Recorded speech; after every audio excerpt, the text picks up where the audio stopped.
बिस्मिल्लाहिर्रहमानिर्रहीम, अस्सलामुअलैकुम। मैं हूं फ़हीम अख्तर और आप मुझे देख रहे हैं बनी गाला से बराह रास्त।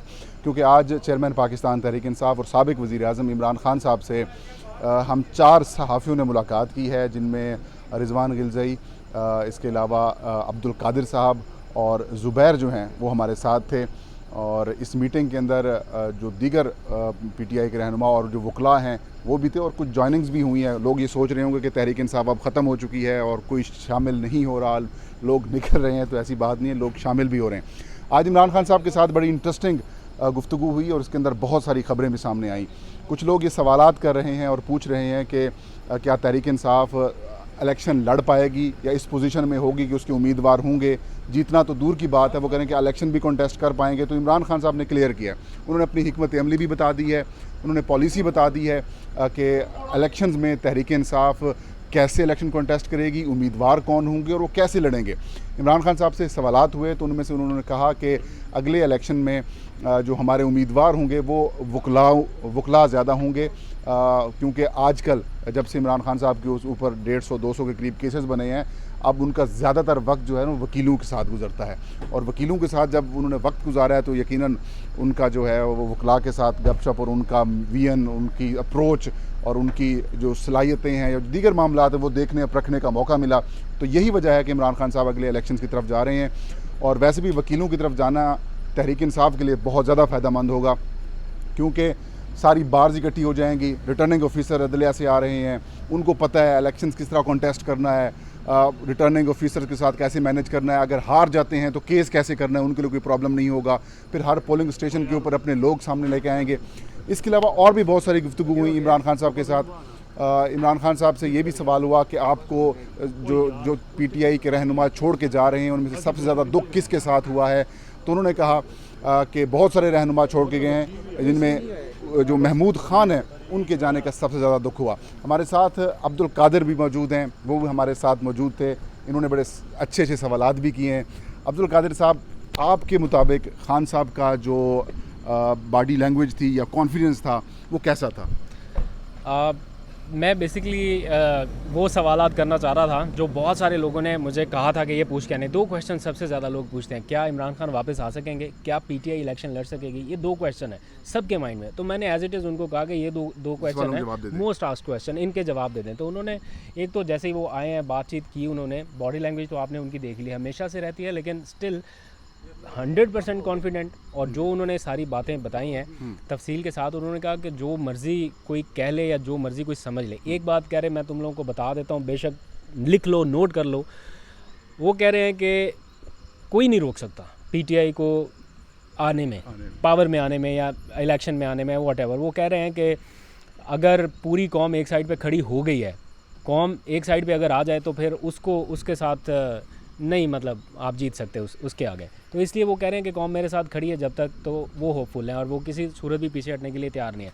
प्लस वो कह रहे हैं अपनी उन्होंने स्ट्रेटजी, जैसे आपने कहा कि उन्होंने बता दिया कि पीटीआई आएगी, ये जो मर्ज़ी कर लें, जो मर्ज़ी हथकंडे इस्तेमाल किए जाएँ, लेकिन साथ ही वो होपफुल भी हैं कि 11 अगस्त के बाद सूरत हाल शायद थोड़ी सी तब्दील होगी, बेहतरी की तरफ जाएगी, इलेक्शन का माहौल बनने लगेगा। तो फिर असल में वो ये भी समझ रहे हैं कि पार्टियों के दरमियान ख़ुद में अब बड़ी कन्फ्यूजन पैदा होना शुरू हो गई है और इनको अब ख़ुद ये एहसास होने लगा है कि बहुत हद तक हम तबाह कर चुके हैं मामला, बहुत हद तक डिज़ास्टर हो चुका है।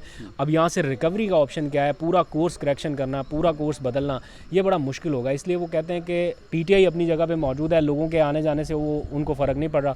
दुख ज़रूर है, लेकिन वो कह रहे हैं कि खान साहब से सवाल भी हुआ किसका ज़्यादा दुख है और किसकी जो इस वक्त स्ट्रगलिंग पीरियड है, मुश्किल दौर है, उससे वो इम्प्रेस किस से हैं, वो ज़रा बताइएगा नाज़रीन को। 2 लोगों का उन्हें दुख है। एक का तो बहुत ही ज़्यादा दुख है, वो कह रहे हैं मैं तो सोच भी नहीं सकता था। वो उनका नाम है महमूद खान। वो कह रहे हैं कि मतलब मैंने सोचा नहीं था, मुझे ये अंदाज़ा था कि दबाव होगा, प्रेशर होगा, और मैंने उससे पूछा भी, एक रात पहले पूछा कि तुम छोड़ रहे हो, तो उसने कहा कि बिल्कुल नहीं, मेरे पे प्रेशर ज़रूर है, लेकिन उसने कहा कि मैं नहीं छोड़ रहा, और अगली सुबह छोड़ दिया। और खान साहब कह रहे हैं कि पता भी नहीं था।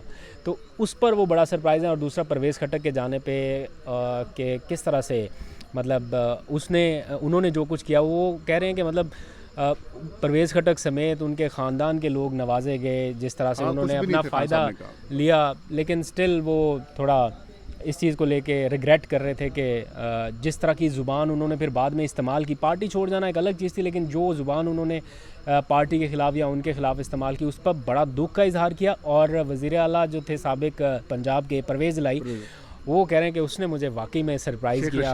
और शेख रशीद से और इससे परवेज़ लाई से ये बहुत ज़्यादा खुश थे कि इन्होंने, और भी शीरी मज़ारी से वो कह रहे हैं कि मतलब उनका उन्हें कोई नहीं है। और वज़ीर आला पंजाब उस्मान बुज़दार साबिक जो थे, उनकी जितनी उन्होंने साइड लिया, रिजवान साहब तो हैरान ही है कि अभी भी स्टिल हाँ वो बाकी हैरान वो मामला कोई और है, लेकिन जो भी है वो उससे खुश है, उससे नहीं है वो मुर्शिद की बात। अच्छा, दूसरा खान साहब ने जो एक बात की कि उनको खौफ है कि मैंने इनको निकाला था और मैं इनको आके जो है वो इनके ख़िलाफ़ काम करूँगा, उसके हवाले से भी खान साहब ने बात की, ज़रा वो भी बताइएगा। मेरी डोमेन से बाहर है तेरी। अच्छा, IMF के ऊपर आ जाते हैं।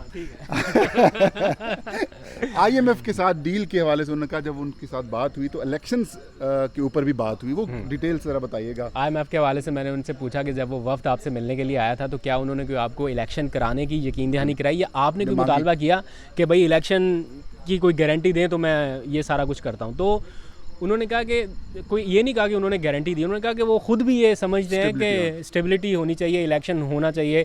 और कह रहे हैं कि मैंने उन्हें ये बताई है ये बात कि मुल्क में स्टेबिलिटी आने का एक ही तरीका है, साफ शफाफ इलेक्शन। और वो खुद भी कन्विंस है इस बात पे कि शफाफ इलेक्शन होने चाहिए, लेकिन तहरीरी तौर पर या ज़ुबानी कोई गारंटी वाला वर्ड उन्होंने यूज़ नहीं किया।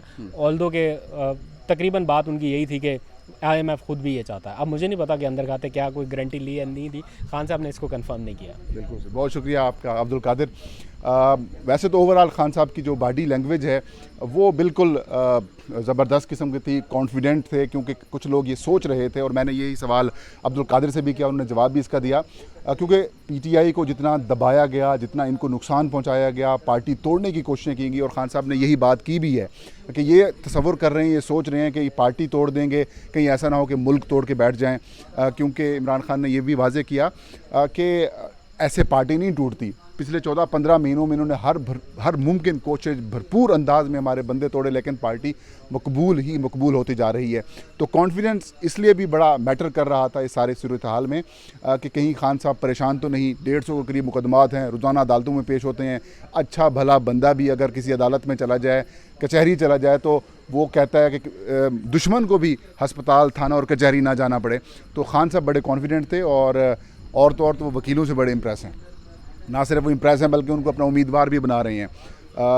शुएब शहीन साहब वहाँ पर मौजूद थे, उन्होंने भी इस मौके के ऊपर बहुत सारे सवालात भी किए। तो उन्होंने एक तारीख़ी फिगर्स भी बताया कि जब शेख मुजीबुर रहमान इलेक्शन जीते थे और उनके ख़िलाफ़ जिस तरीके से इक़दाम किए गए थे या फिर कार्रवाइयाँ की गई थी, उसके बाद उन्होंने प्रोफेसर्स और वकला को ही अपना उम्मीदवार बनाया था, और उसके बाद उन्होंने जो रिज़ल्ट हासिल किए वो सबके सामने थे।